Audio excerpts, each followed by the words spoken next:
So they had shut Let's go everything into down. the issues then. And obviously, I was going to bring up fire because this has happened in the district, and a few times, many times, and it seems like it will continue to recur. Absolutely. So, how is your stance different than your opponent, Chris Rogers, on this? Because I did see that he has lots of firefighter, organization endorsements. And I think you'll find that with the endorsements, those on the top or endorse those that are in power. Understood. Okay. Those on the ground endorse those that aren't. That was kind of my experience when I was talking to people in this district, Exactly. because I would go and talk to the firefighters and the police officers, and I think the administration of the organizations don't necessarily endorse the candidate that matches up with the majority of their organization. Not always, sometimes. That's absolutely true. Some of the differences between myself and Chris Rogers on wildfire, he touts very much that he was on the city council, with the fires there in Santa Rosa. And did he do things? Yes.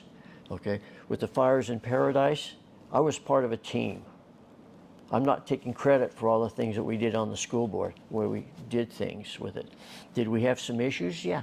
We had one school in Magalia that we lost a portable, a little bit of the fire, but the week before the fire happened, the Conservation Corps came and they raked, they cleaned out the forest surrounding our school, cleaned out all that undergrowth. Every house surrounding that school burned. The school survived because they cleaned out that brush and it wasn't there. And that's what we need to do with our forests. I've been in the sustainable forest, okay, and the way things are working, because I do have some of the timber industry behind me. I've been up there with the Mendocino, Humboldt, Redwood forest people. I've been in their forest. I've been to their meals. I see what's going on. I know the truckers, and I see how they're taking care of it. And you can see the difference in a sustainable forest that catches fire compared to one that doesn't. There is so much undergrowth that's there. Right now, you're hearing a lot about forest fires. We need to go back to some of the Native American practices of the burning all the undergrowth little at a time, and those burns that they do, they occasionally get out of control, the controlled burns. That's exactly what they're doing. And the sustainable forests, they do that. They take those things out. Whereas my opponent doesn't even like the sustainable forest.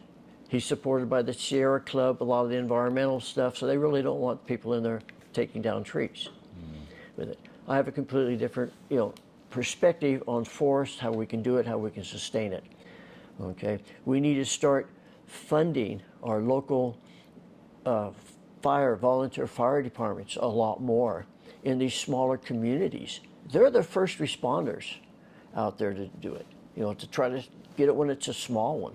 They're the ones that are there. They don't have all the funding. They're getting training from CAL FIRE, they're getting some money, but how many times when you go into a small community, the local volunteer fire department has their barbecue, they have their bake sales, they have their auctions, because they don't have the money to buy the equipment for it. And we need to start funding these local, small volunteer fire departments to help out, to do it, because they are the first responders.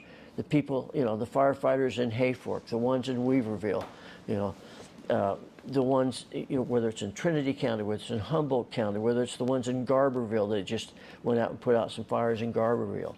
Same thing in, Sonoma County. We need to start funding those, Sure. to be able to go ahead and get it. And one thing I've been pleased to see recently is that we're starting to, if there's a fire, we hit it hard right from the beginning. That didn't happen 5 years ago. But because of it, they're starting to see how important it is. Bring in all the resources, put it up before it gets over 100 acres. Don't wait for it to get to 1,000 acres, 5,000, 640,000 acres. Yeah, so larger immediate response plus forest sustainability seems like it can help contain wildfires. That's exactly it. And a lot of that in the past, whether it's conspiracy theory or whatever, it seems that in order for CAL FIRE to get funded, they have to spend that money, pretty much. I mean, it's not required, but their funding goes up when there's more fires. And so, in the past, it seems like they kind of waited for it to get a certain size before they really started throwing everything at it. But I'm really pleased to see the way CAL FIRE now, they hit it with everything they have right now, right from the beginning. Sure. And that's what they need to do. And we need to fund it, not cut back on their money when there's not fires, but be consistent with it.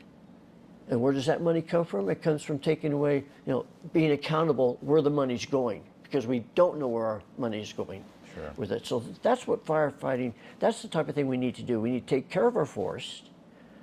We need to go ahead and make sure that the money is there to clean the forest, to take care of the undergrowth. Too many times, a lot of the far environmentalists say, leave everything down. We have to have the spotted owl. Well, the spotted owl was elsewhere too. So it doesn't always have to be that. You can work together with environmentalists to come across something that works.